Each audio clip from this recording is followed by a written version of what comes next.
So, imagine finding out that the local sporting goods store in your neighborhood, right? Like, imagine it's actively being supplied by Al Capone's underground vault. Oh, wow. Yeah, that's quite an image. Right. Not like a museum replica, but the actual vault operating right now, moving inventory into your local strip mall. Exactly. Well, that is exactly the scale of the revelation that Rockstar Games just quietly buried in the fine print of a, what, $79 video game pre-order.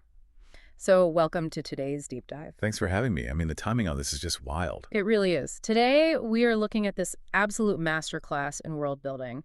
We're focusing on a tiny detail that completely rewrites the entire structural backbone of what is arguably the biggest entertainment event of the decade. Yeah, and the temporal reality we're living in right now, it's just staggering. I mean, today is June 24th, 2026. Yep, tomorrow's the big day. Exactly.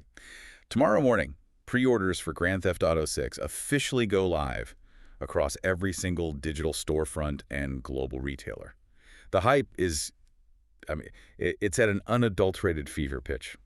It's insane. The sheer volume of eyes on this property right now is actually terrifying. I mean, you just look at the raw data, right?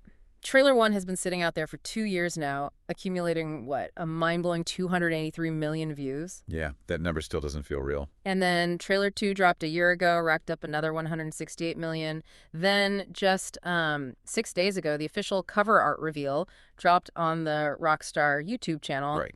And it blew past 11 million views almost instantly. So people are dissecting every shadow or every pixel, looking for a roadmap to the plot. Oh, absolutely. They're looking for anything. But for this deep dive, we are pulling from a brilliant piece of analysis published today by the 56 Vice Lane news desk. It's titled Legacy of the Vercetti Estate, the GTA6 Conspiracy. And what I love about the 56 Vice Lane researchers is that they didn't find their roadmap in, like, a leaked video or some decrypted source code. Right, no data mining needed. Exactly. They found it hiding in plain sight.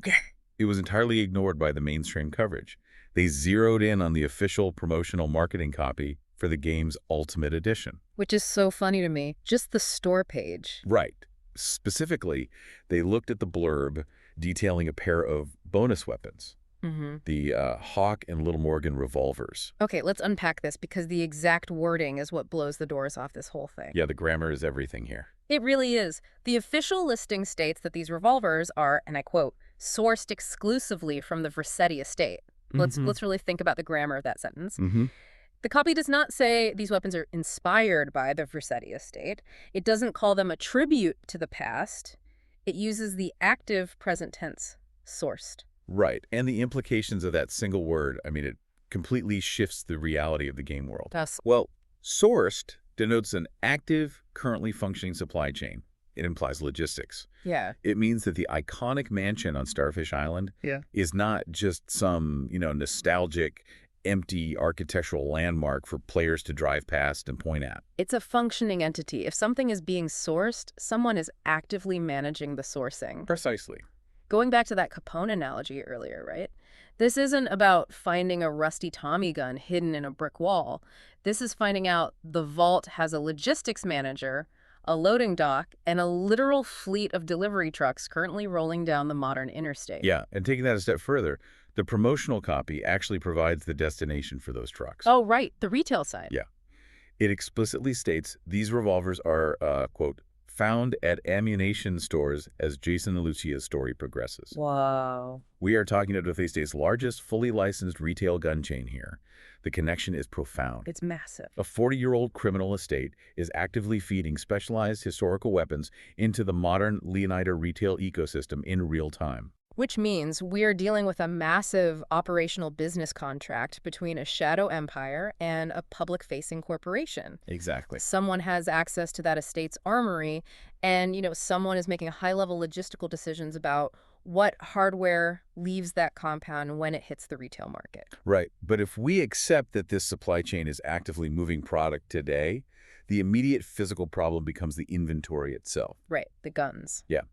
How does an armory established in the 1980s still possess relevant, highly coveted stock 4 decades later? That is the million-dollar question. And this question led the 56 Vice Lane researchers to a massive historical anomaly. It completely complicates the entire timeline of the universe, and it was originally spotted by the team at Kotaku. Right. So Kotaku started analyzing the promotional images of the weapons themselves, specifically the scoped variant of the Morgan revolver. Yeah, and Kotaku's analysts realized the scoped revolver in the promo art isn't the standard, .357 Colt Python associated with the original Vice City era. Wait, it's not. No. Visually, it is an exact polygon-for-polygon match for a very specific weapon called the Equalizer. Okay, and for those of you tracking the deep lore out there, the Equalizer didn't originate in the main game. It is native to the prequel Vice City stories. Exactly. And to confirm, this wasn't just a reused art asset dumped into the promo by a rushed graphic designer. Kotaku zoomed all the way in on the barrel of the gun. Oh, this part is crazy. It is. The developers actually encoded a microscopic serial number into the metal. The number is 311006. 31006? Yep. That translates to October 31st, 2006, which is the exact real-world release date of Vice City stories. That is incredible. They are deliberately flagging the weapon's origin. Absolutely. But here's where it gets really interesting, because we have a massive lore wrinkle. Vice City stories takes place in 1984. But Tommy Vercetti didn't even step foot in Vice City until 1986. Right. We had a 2-year historical gap here. The weapon predates the man who supposedly owns the armory. Okay, I have to push back here on behalf of the skeptics listening because, the simplest explanation is often the right one. Sure. Is it possible that a developer sitting at a workstation in 2024 just needed a cool-looking scoped revolver for a marketing render? Maybe they grabbed the Equalizer model, slapped the 2006 release date on it as a fun wink to the hardcore fans, and just completely overlooked the 1984 versus 1986 timeline mismatch. I mean, I get that, but the track record of this development team makes the mistake theory highly improbable. You don't buy it. Not at all.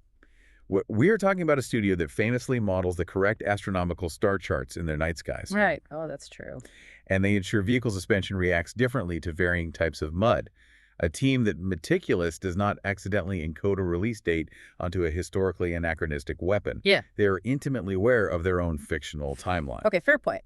So if it's intentional, we have to figure out how a custom weapon from 1984 ends up in an armory established in 1986, ready to be sold in 2026. Well, the 56 Vice Lane article synthesizes 2 really compelling theories to explain the mechanics of this armory. Let's hear them. The first focuses on the physical real estate of the mansion itself. Before the property was renamed the Vercetti Estate, it was owned by Ricardo Diaz. Right, the dominant cocaine baron operating in Vice City during that 1984 prequel era. Exactly. Diaz had almost unlimited financial resources and a known penchant for military-grade hardware. Yeah, he absolutely would have had the capital to commission a custom piece like the scoped Equalizer. Right. So when the violent transition of power occurs in 1986, the incoming regime doesn't just throw out the existing assets, they absorb them. Under this theory, the estate's armory is a layered archaeological record of ownership. Oh, that makes so much sense. It operates exactly like a hostile corporate takeover. Yes, exactly. Like when a massive tech conglomerate buys out a rival, they don't bulldoze the rival's R&D department. They integrate it. They strip the patents and add them to their own portfolio. That's a perfect analogy. So Tommy didn't destroy Diaz's hardware. He inherited a fully stocked, pre-existing armory and just, slapped his own logo on the door. Yeah, and that corporate absorption model leads directly into the second theory, which expands the timeline all the way to the present day. Okay. The article suggests the estate has basically functioned as an active time capsule for the last 40 years. Wow, 40 years. Think about it. A compound wielding that level of geopolitical power in a city doesn't stagnate. Over 4 decades, it would continuously accumulate inventory through seized shipments, tributes from lesser gangs, and black market acquisitions. Right, so it becomes a physical ledger of the city's criminal history. Whoever controls that armory today essentially holds the gold reserve of the underworld. Spot on. But that brings us to the giant, neon-lit logistical problem. A 40-year-old armory doesn't just spontaneously draft up supply chain contracts with a modern retail chain. Someone is turning the key, right? Someone is signing the shipping manifests in 2026.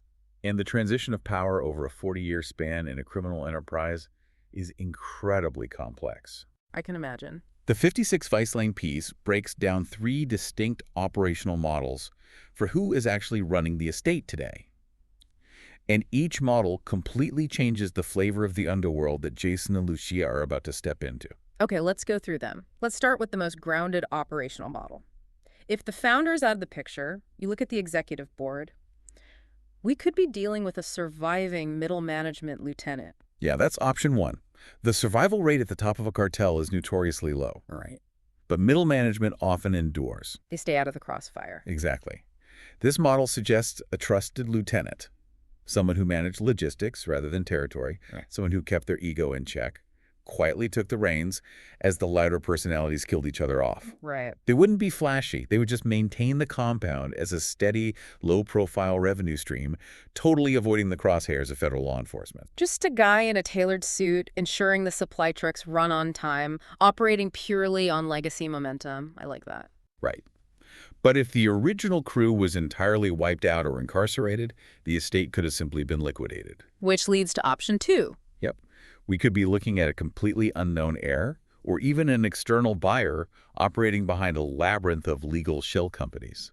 And shell companies are the natural evolution of organized crime anyway.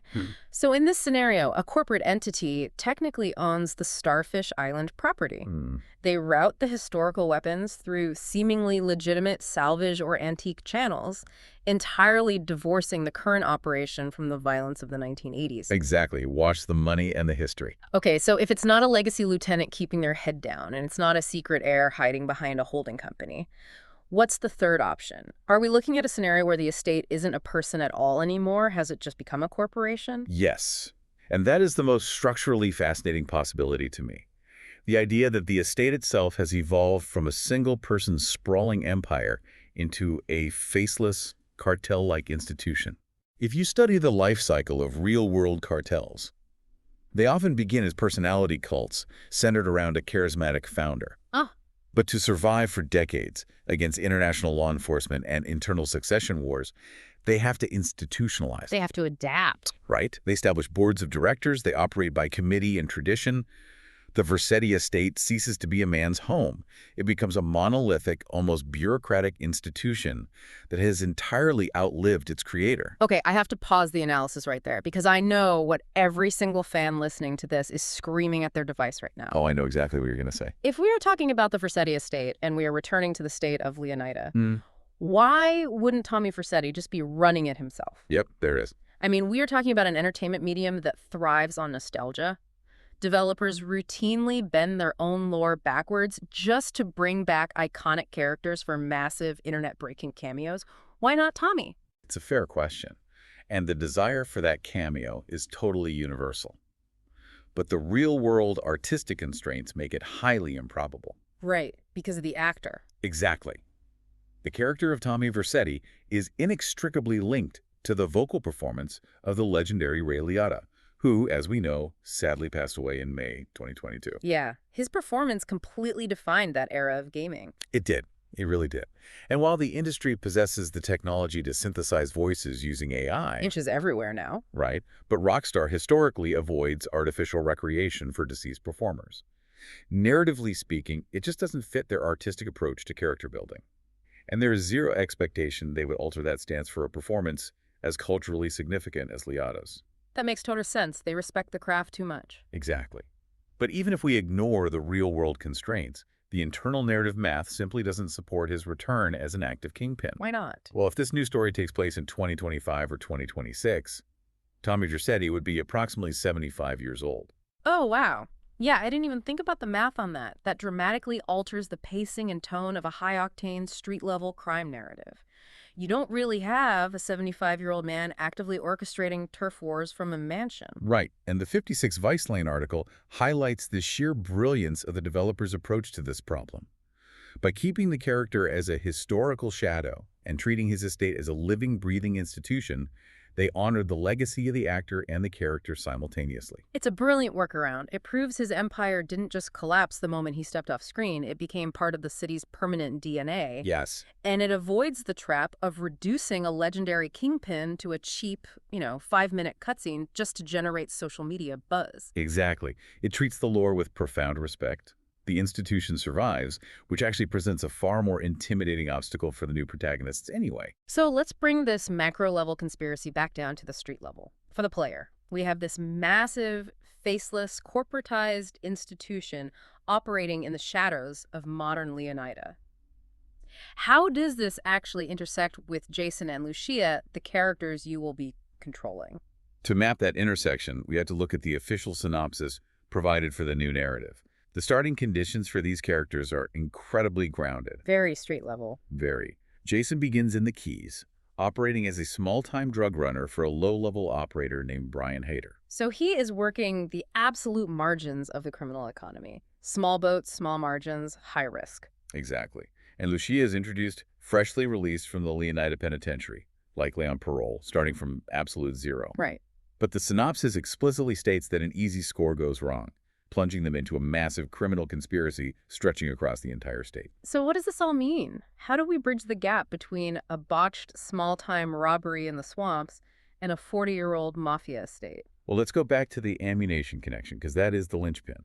Right, the retail stores. Ammu-Nation isn't a guy selling hardware out of the trunk of a sedan. It is a fully licensed, heavily regulated retail chain. If the Vercetti Estate is moving its exclusive inventory through those stores, this isn't just a smuggling operation. Oh, I see where you're going. This is a massive, institutionalized money laundering front operating in broad daylight. The logistics required to pull that off are staggering. You have to forge shipping manifests, manipulate inventory software, bribe corporate compliance officers. Yep, it's a huge operation. You mix the legacy black market hardware in with the standard legal shipments of tactical gear. Every time a civilian buys a hunting rifle, they are unwittingly providing legitimate financial cover for a shadow economy. It's brilliant, and it completely changes the scale of what Jason and Lucy are dealing with. It's the equivalent of a small, street-level gang suddenly realizing that a massive international cartel is quietly using the local suburban strip mall as their personal banking system. Yes, you don't just rob that store and walk away. You've just kicked a hornet's nest built by billionaires. Wow. And that realization is exactly the mechanism that pulls the protagonists from the margins of the underworld to its absolute center. The brilliance of this design is how the gameplay mechanics mirror the narrative progression. What do you mean? Remember the promotional copy. The weapons unlock dynamically at Ammu-Nation stores as Jason and Lucia's story progresses. Ah, the unlocking of the weapons acts as a narrative barometer. The gameplay itself is telling the story of their ascension? Exactly. As Jason and Lucia dig deeper into the statewide conspiracy, as they climb the ladder and push closer to the true center of power in Leonida, the Vercetti Estate's inventory becomes more accessible to them. That is so cool. The estate isn't just a peripheral Easter egg waiting to be discovered if you drive down the right street. It is the institutional backbone of the entire storyline. You are dismantling the infrastructure of the conspiracy, piece by piece, weapon by weapon, chapter by chapter. The structural geometry of that is just so satisfying. You start in the swamp, you pull a loose thread on a botched robbery, and suddenly you are unraveling a 40-year-old corporate criminal empire that has been laundering historical weapons through the state's biggest retail chain. And this entire narrative architecture is revealed through one single word in a marketing blurb: sourced. Right. If the copywriters had used the phrase inspired by, this structural narrative simply wouldn't exist. Sourced demands an active participant, it demands logistics, it demands a conspiracy. It is a phenomenal testament to how meticulous world-building rewards close reading and critical thinking. I mean, we started this deep dive looking at one easily ignored word hidden deep in the fine print for a video game pre-order. Yeah, one word. And from that single word, we unpacked a 40-year-old money laundering operation that bridges the neon-soaked history of 1986 to tomorrow's massive global launch. It really forces you to re-examine every single piece of official media released so far. If a promotional image of a revolver holds a map to the plot, what else is hiding in the background of those trailers? Which actually brings me to a final, slightly terrifying thought for everyone listening to chew on before those pre-orders go live tomorrow. Oh, let's hear it. We now know that the Vercetti Estate survived the decades. We know it corporatized into a shadow institution, and we know it is currently using Ammu-Nation as a legitimate front to launder its historic weapons inventory right out in the open. A massive logistical operation hiding in plain sight, using legal infrastructure to mask its origins. Exactly. So as you finally get your hands on this game and step onto the streets of Leonida, you have to ask yourself a much bigger question.